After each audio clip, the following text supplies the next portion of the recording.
So this is an interesting way to wrap up today's show. I get it, this isn't like the main Vancouver Canucks news that came out today. There was some announcements made about personnel changes, but honestly, I don't want to talk about that just yet here on the channel, mostly because I want to wait for a few extra pieces of information to come out before we really dive into that. I know, it's really weird seeing Ian Clark not be in the role that he was in this entire time anymore, especially since he was so good at it. But today, instead of focusing on goaltenders, I wanted to focus on Vancouver Canucks centers, because the NHL earlier this morning released their list of the top 20 centers in the entire league. Or this morning? No, it was actually an hour ago. Yeah. So, obviously, the picture on NHL.com has Connor McDavid and Nathan MacKinnon, and, you know, spoiler alert, they're number 1 and number 2. That's not really a surprise here. Oh yeah, great, MacKinnon and McDavid are good, who would have thought? But what I wanted to do in this video was talk about the Vancouver Canucks and their 2 centers that appear on this list. They are one of, how many teams are there represented on this list? I think the Canucks are one of 3 teams that have multiple names on this list. Of course, the teams that have multiple only have 2. But just quickly scanning over the list, it seems like the Oilers have 2 centers on here, the Canucks have 2 centers on here, and then the New Jersey Devils have 2 centers on here. Every other team represented only has 1. Obviously, McDavid and Draisaitl are near the top of the list. Draisaitl is 4th overall. For the New Jersey Devils, they have Jack Hughes at number 9, and then they have Nico Hischier at number 20. But for Vancouver, you have both JT Miller and Elias Pettersson making the list in reverse order. So if you go over and read what the NHL.com article says about these guys, JT Miller is at the 11th overall spot, and it says here that he's coming off of his first 100-point season in the NHL. He was the 6th player in 40 years and second last season to get his first 100-point season at age 31 or older. Only Carlson, Stamkos, St. Louis, and Alfredsson did that too. JT Miller helped the Canucks win 50 games and advance to the playoffs for the second time since 14-15. He had 12 points in 13 postseason games, and he has scored at least 32 goals and 82 points each of the past 3 seasons. Now, Elias Pettersson is ranked 10th overall, so Pettersson is actually ranked better than JT Miller on the top 20 centers in the NHL list. PD signed an 8-year contract extension with the Vancouver Canucks on March 2nd, 2024 to avoid RFA status. He had 89 points and won more than 50% of his faceoffs for the first time in the NHL.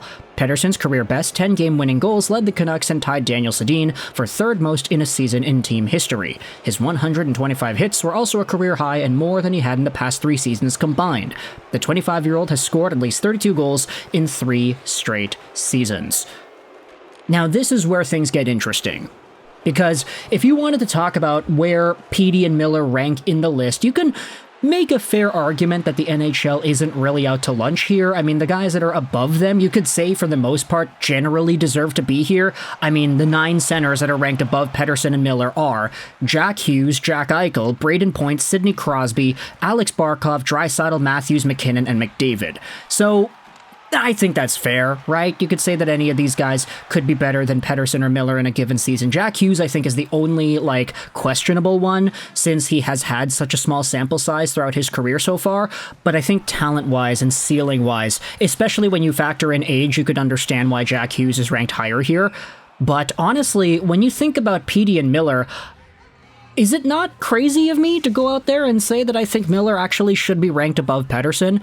And in fact, maybe even a spot or 2 above Pettersson, just considering the years that both of these guys had. Obviously, when it comes to ranking guys and projecting guys, you want to talk about fantasy values and everything. Momentum plays a really big part. And it's always going to be like that. Obviously, your biggest comparable for projecting what happens next season is to take a look at what happened last season. And even though for some of these guys you can say that the benefit of the doubt does exist, and even though some of these guys might have actually underperformed, you still have to go over what happened in the previous season's worth of play to try to get a gauge as to where to rank these guys. For JT Miller, I feel like the telltale sign here is at the end. The final sentence of the JT Miller report said he has scored 32 goals and 82 points each of the past 3 seasons. The last sentence of the Pettersson paragraph said the 25-year-old has scored at least 32 goals in 3 straight seasons. So the same stat, it's just Miller has 82 points in each of the past 3 seasons as well, whereas Pettersson missed out on 1. I think when it comes to consistency, and just for some reason getting better, even on the wrong side of 30, JT Miller has been a much more consistent and domineering threat for Vancouver than ELIAS Pettersson has been. Sure, Pettersson, when he is at his peak, he is unstoppable. He is a maniac. But the fact that we saw so little of that in this previous season's worth of play is enough of a deterrent for me, in my opinion at least, to knock him down a few spots. Because realistically, if Pettersson played like the absolute beast that he was around the All-Star break at the beginning of last season, where he was getting like 2-3 points a game, if he is that good for an 82-game stretch, there's no doubt in my mind Pettersson is like a top 5 center in the NHL. Like, sorry, Sidney Crosby, Braden Point, Jack Hughes, Petey is better than you. He has a higher capacity of output at this stage of his career compared to those guys. But the fact that he was so inconsistent knocks him down multiple pegs, in my opinion at least. And I guess it's a good problem to have, right? Because Pettersson, in a down year, in a bad year, quote-unquote, was still able to have 89 points. That's a great point production metric. It would have led the Vancouver Canucks in points for most of the season's post-2011 Stanley Cup playoff run. Most of them.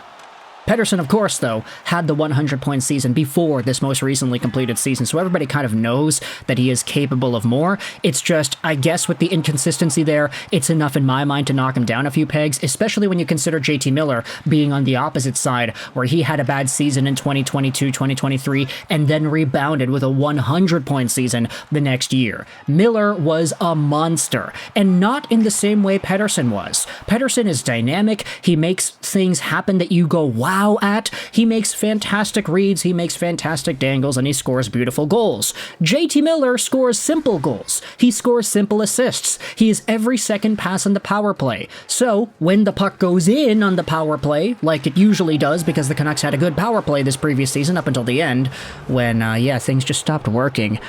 It was bad in the playoffs, wasn't it? But for the most part, when the power play is clicking, JT Miller gets a point on every power play goal that is scored. It's really great. He is absolutely not the flashiest guy out there. He's not going to wow you out of your seat with a fantastic dangle, but he is so smart, so cerebral, he makes the right play 95% of the time, and it results in him getting a boatload of points. I think just with the consistency and the growth that JT Miller has exhibited, it's enough to overtake Pettersson in this year's 2024 centers ranking list. When you consider the Pettersson drop-off and the Pettersson inconsistency, while it is true that Petey at his max capacity is better than Miller, I feel like we have enough of a sample from this previous year to say that Miller is a better player. And that can very much change. It can change, let's say, 3 months into this upcoming season, but for now, I don't know if it's enough to really rank him above Petey on a top centers in the NHL list, let alone above all the other guys, because to be fair, I mean, Miller and Petey are above some really good names on this list. Sebastian Aho is number 12, Bedard 13, Rupe Hintz 14, Larkin, Suzuki, Stützle, Thomas, Zibanejad, Hischier. You could definitely see the drop-off in talent after like the top 12 or so, but honestly, this is a fine list, and I don't really have too many problems with it. I just wanted to go out there and make a video about Petey and Miller. Let me know your thoughts in the comment section below about the Vancouver Canucks and their center core, and in your opinion, who is better?